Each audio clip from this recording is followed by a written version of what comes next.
Salut à toutes et à tous, c'est Manu pour la chaîne Nosu Cycarp, j'espère que vous allez bien, moi ça va.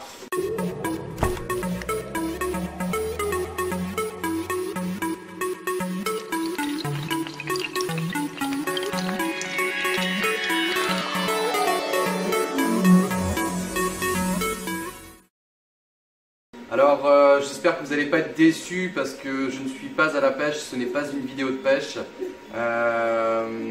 Du fait que en ce moment ici c'est la mousson un peu là. On a de la pluie, sans arrêt. Bon là ça semble se calmer un petit peu on dirait, mais vraiment la rivière elle est gadoue, le courant, bon voilà c'est la crue quoi. Donc j'avais prévu de faire un amorçage avec, comme je vous disais sur la dernière vidéo, avec de la Tiger et puis des bouillettes que j'ai commandées sur internet, de la Fun Fishing. Donc bon ça va se faire mais ce sera reporté car pour le moment j'ai pas envie d'aller tenter un amorçage sur la rivière telle qu'elle est là. Voilà, j'ai envie d'optimiser ma pêche et puis voilà, quand on est pêcheur on sait être patient et je pense que là c'est plus sérieux de patienter un petit peu et puis voilà. Donc fidèle à ce que j'ai promis, je vous fais tout de même une vidéo. Cette vidéo elle va parler un petit peu d'impression 3D. Donc le fil rouge c'est toujours la pêche hein, bien sûr. Vous voyez, elle est en train de travailler derrière. Je suis au début là, j'avance tranquillement. Je suis assez satisfait quand même, même très satisfait du résultat, du rendu de cette imprimante. Pour ceux que ça intéresse, c'est la Creality CR10. Donc là, elle est en train de créer des pièces pour s'améliorer elle-même.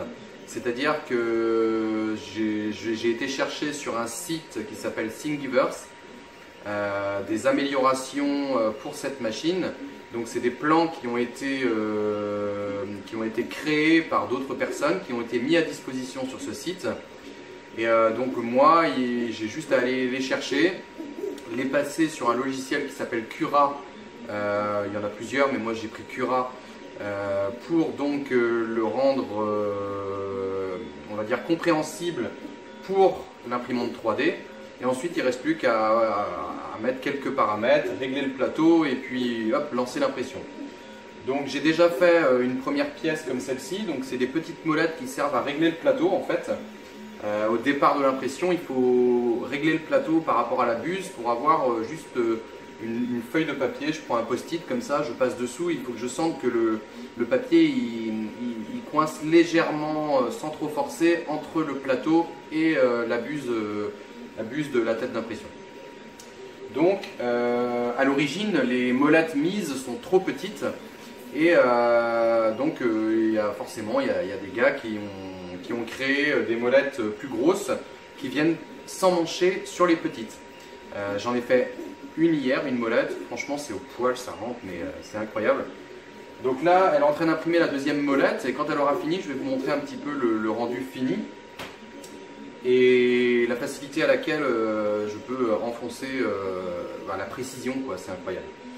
Donc pour en revenir, tiens, on va parler aussi de ça. Ça c'est des petites impressions qu'il y avait quand la machine est livrée, il y a une carte SD. Donc on a une carte SD qui vient se mettre ici, bon là elle est dans la machine, avec ici un port USB, et donc de l'ordinateur on vient mettre ça dedans, on charge sur la carte SD, et la carte SD ensuite on vient la mettre dans la machine et sélectionner le fichier qu'on veut quoi. En l'occurrence, quand j'ai reçu la machine, il y a des fichiers déjà intégrés dans la machine qui permettent en fait, de lancer une première impression. Surtout que le filament, le PLA, ça c'est du PLA, je crois que c'est à base de maïs. Donc ce PLA, en fait, la bobine est fournie avec. Donc je me suis dit, allez c'est parti, je fais un test d'impression pour voir. Et vous voyez, j'ai fait un premier petit bonhomme comme ça. Moi j'ai été bluffé franchement par la qualité. Là on voit, il y a des petits cheveux là. Enfin, c'est bluffant de précision quoi. Ensuite, j'ai fait une deuxième impression. C'était un chat, donc il m'a fait un petit chat avec voilà, la rugosité pour représenter les poils et tout ça. Ouais, je suis assez bluffé par la précision. Ici, c'est une impression qui a raté au départ, la toute première, parce qu'en fait, le plateau, vous voyez là, j'ai du scotch dessus, c'est pour permettre l'accroche. Je ne l'avais pas mis au départ. Et en fait, l'impression, lors de l'impression, la pièce a tourné, elle s'est mise à imprimer autour. Enfin, voilà. Donc, mais malgré tout, ça permet de voir. Vous voyez, à l'intérieur, en fait, on a un nid d'abeilles. Et c'est moi qui sélectionne en fait le taux de remplissage que je veux. Bon, là, en l'occurrence, c'était déjà le fichier était déjà prêt, donc j'ai rien fait. Mais sinon, je peux choisir 10%. Là, par exemple, je suis à 10% de taux de remplissage. C'est quand même super parce que ça évite de gaspiller. On ne va pas remplir complètement l'objet de plastique, sachant que voilà, si on avait vraiment une très forte contrainte mécanique dessus, ce serait important. Mais là, déjà, rien que comme ça, j'ai beau appuyer, c'est quand même vachement costaud, je trouve. Donc, pour en revenir à la pêche, l'idée, c'est que, comme vous savez, j'ai envie de développer donc, autour de la pêche. J'ai une activité principale sur les motorisations de portail, en prestation de service, mais à côté, j'ai créé donc, ma micro-entreprise à activité mixte. Ce qui fait que j'ai une partie dédiée pour l'achat-revente de produits pour la pêche. Donc, ce qui coûte cher quand on veut développer, parce que moi l'idée c'est pas de faire qu'acheter des produits chez des fournisseurs et les revendre. L'idée c'est d'avoir vraiment de la recherche et du développement ici dans mon atelier. Et donc, l'imprimante 3D va m'aider à faire ça. C'est-à-dire que je vais pouvoir modéliser, donc ça c'est la troisième étape. Là, je suis en train de travailler sur un logiciel de DAO, de façon à créer mes propres pièces, des pièces uniques, si on veut, propres à ma marque que je suis en train de créer. Et par la suite, la machine va me servir à faire du prototypage, c'est-à-dire que je peux, par exemple, si on prend l'exemple de cette molette-là, si c'est moi qui l'avais créée, je pourrais après créer un moule, par exemple, en silicone RT, donc je suis en train de me renseigner là-dessus aussi pour pouvoir créer des moules, et reproduire la pièce ensuite à l'identique en série, quoi, petite série, parce que voilà, je ne compte pas non plus devenir une grosse société, c'est juste vraiment pour faire un appoint, pour faire vivre la chaîne aussi, parce que si jamais je trouve des acheteurs pour mes produits, ben, le bénéfice que je ferai, je le réinvestirai dans la recherche et le développement d'autres pièces et voilà, et peut-être un jour réussir à ne faire que ça, ce serait magnifique, mais bon, je ne vois pas jusque là en fait. Pour l'instant, je m'amuse. J'ai toujours aimé le bricolage, la technique, voilà. Puis là, je trouve qu'on nous met à disposition maintenant des machines pour peu cher, parce que celle-ci, je l'ai pris sur le site GearBest pour 200, je l'ai acheté 250 €, je crois. Elle bénéficie en fait d'une très forte communauté en France qui la possède en fait, donc ce qui fait que au niveau, si j'ai la moindre question, je tape sur internet, voilà, j'ai ma réponse, ça c'est génial quoi. Donc à l'avenir, voilà, j'ai envie de créer des pièces, créer des moules à partir de ces pièces, une fois que la pièce elle est créée, et ensuite pouvoir les mettre à disposition sur mon site internet. Je vais vous montrer, comme je vous disais après, à la fin de l'impression, la qualité du produit fini. Je pourrais aussi, grâce à cette machine, directement faire un moule. En PLA, en ABS, en PE, en PP. Enfin, il y a toutes sortes de filaments de matières différentes. Et donc, je pourrais trouver une matière adéquate pour créer un moule directement. Donc elle peut m'imprimer un moule et puis ensuite moi je viens couler dedans, ça pourrait être des leurres. Bon, moi je ne me spécialise pas dans la pêche du carnassier et tout ça, mais je pourrais très bien fabriquer des moules à leurre et puis ensuite acheter les plastiques pour venir couler des leurres, quoi. Mais moi c'est plus vraiment orienté carpe, quoi. Carpe, éventuellement silure, parce que je trouve qu'il y a peut-être possibilité de développer un petit peu autour du silure. Voilà, donc si jamais vous avez des idées, moi ça peut m'intéresser. Des idées pour créer des produits, voilà, je pourrais faire des prototypes à partir de vos idées, ce serait sympa. Sachant que en amont il y a quand même un gros travail de modélisation 3D sur ordinateur, donc voilà, je pourrais peut-être pas, si vous m'envoyez 10 000 idées, j'aurais jamais le temps de tout faire, quoi. Mais dans le lot, même ce qui vous passe par la tête, peu importe, aucune idée n'est bête. Une idée peut être sur le papier moyenne et puis découler en fait sur quelque chose de très concret, quoi. Donc une audience comme vous pour la chaîne No Suicide Carps, c'est aussi faut une interaction, donc si vous êtes ok, moi ça serait cool, quoi. J'aimerais vraiment recueillir vos idées, ce serait sympa. Voilà, donc j'attends qu'elle finisse et puis je vous montre ça de plus près. Là je vais vous montrer un petit peu comment elle travaille.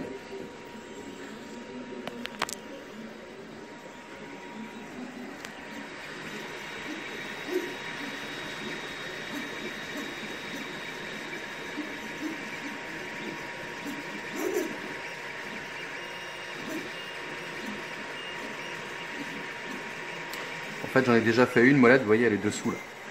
Et elle s'emmanche sur les petites molettes noires que vous voyez ici, qui sont très dures à régler parce qu'elles sont trop petites, ça fait mal aux doigts. Et là, tout de suite, on a un bras de levier qui est tellement plus important que le réglage devient vraiment aisé. Voilà, le petit contrôleur, la position de la carte SD sur le côté, le filament qui passe sur un système d'envoi, en fait, si on veut. D'ailleurs, vous pouvez voir ici sur Thingiverse, j'ai imprimé cette pièce là en plastique qui permet de guider le filament de façon à ce qu'il ne touche pas la partie, la tige filetée, en fait. Et j'ai également imprimé ici, qu'on voit sur la tête d'impression, la partie blanche là. La barre blanche, en fait, c'est un déflecteur pour la ventilation. Ça permet en fait de refroidir beaucoup mieux que la pièce d'origine le filament, en fait. Enfin, le filament, la fusion du filament. Voilà, donc c'est une machine qui peut imprimer des pièces de 30 cm de large, 30 cm en profondeur et 40 cm en hauteur. C'est assez impressionnant quand même comme système. Et donc, si vous voulez, j'ai déjà une première idée qui me trotte depuis déjà très longtemps. J'en ai parlé un petit peu dans une des vidéos. Ce serait de créer la Boilie Box, en fait. Le nom, je l'ai, Boilie Box, j'aimais bien. On tourne toujours autour de l'anglais, mais c'est un peu la langue universelle. La Boilie Box, parce que en fait, ce serait une boîte, une petite boîte, en fait, qui servirait à faire des bouillettes, donc, mais où on peut se dispenser en fait d'un compresseur, d'une table à rouler,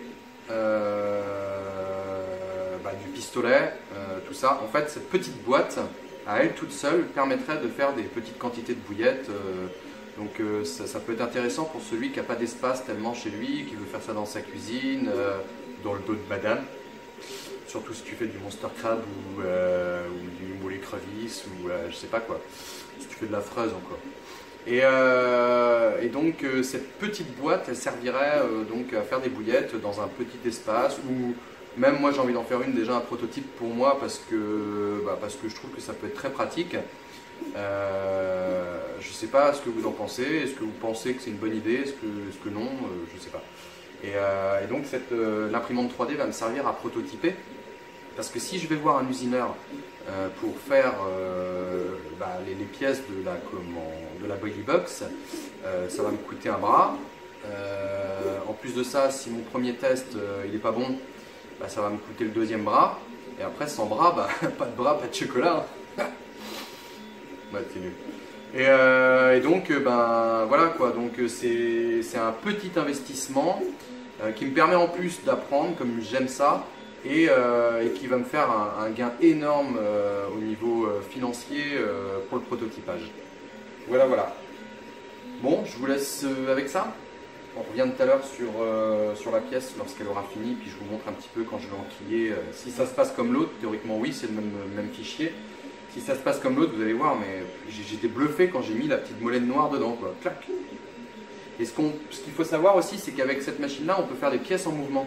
Alors quand je dis des pièces en mouvement, c'est que par exemple sur une vidéo YouTube, si vous vous intéressez à l'impression 3D, vous allez voir Timothy Desrochers, c'est un Québécois qui présente très très bien tout ce qui est imprimante 3D et qui, je crois que c'est lui, oui, qui a fait un hand spinner. Voilà, c'est plus de mode, mais en tout cas c'était superbe parce qu'en fait il a prouvé, en fait il a montré qu'on pouvait faire une pièce en mouvement, c'est-à-dire que l'impression se fait. À l'intérieur il y a un petit disque qui est retenu juste par des tout petits filaments. L'imprimante met des tout petits filaments qui sont destinés à être cassés en fait à la fin. Donc elle continue son impression et quand l'impression est finie, on vient casser ces petits filaments là et le hand spinner il tourne avec sa pièce enfermée à l'intérieur. Donc moi je trouve ça assez génial. J'ai même vu une vidéo où il fabriquait des roulements en plastique. Enfin, après c'est pas, voilà, faut que ça soit adapté aussi à la situation, mais il n'y a pas de limite quoi. C'est vraiment génial. Allez, je vous dis à tout à l'heure. Donc voilà, ici l'impression est terminée. Hop, je sors la pièce, je la décolle du plateau.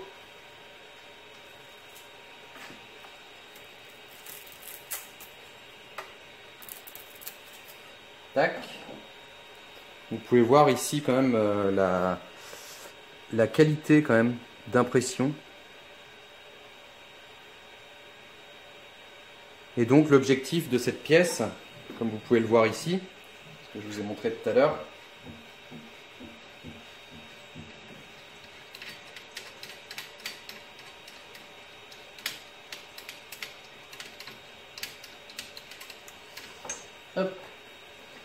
c'est donc d'augmenter en fait la taille de cette molette là. Donc on vient mettre ça comme ça, tac, et voilà. Donc moi franchement je suis bluffé parce que ça s'en mange juste pile poil avec la force qu'il faut et tout. Et on passe d'une toute petite molette pas du tout ergonomique pour travailler à une grande molette nettement plus comment, préhensible.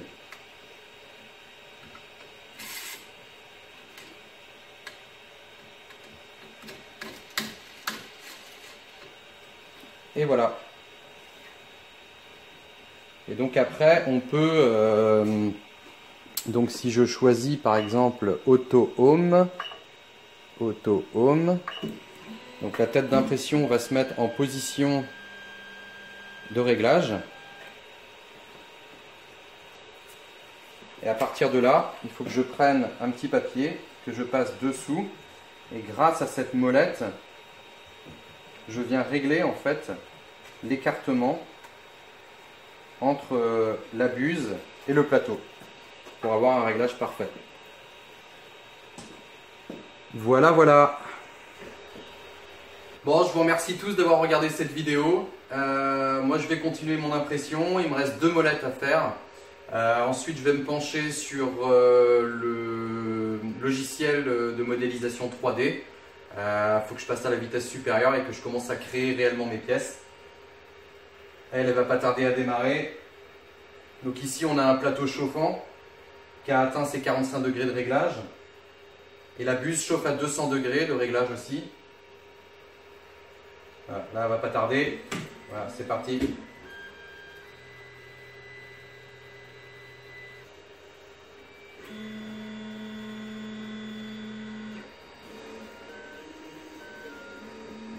J'ai l'impression qu'elle chante au départ.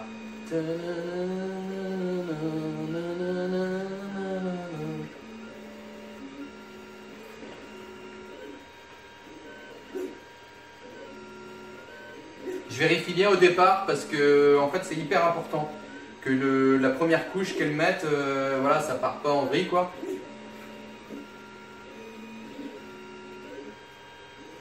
C'est pas mal et ce sera que mieux encore avec quand les 4 molettes seront mises parce que le réglage sera beaucoup plus fin. Voilà, je vous remercie encore d'avoir regardé cette vidéo et je vous dis à bientôt, bisous.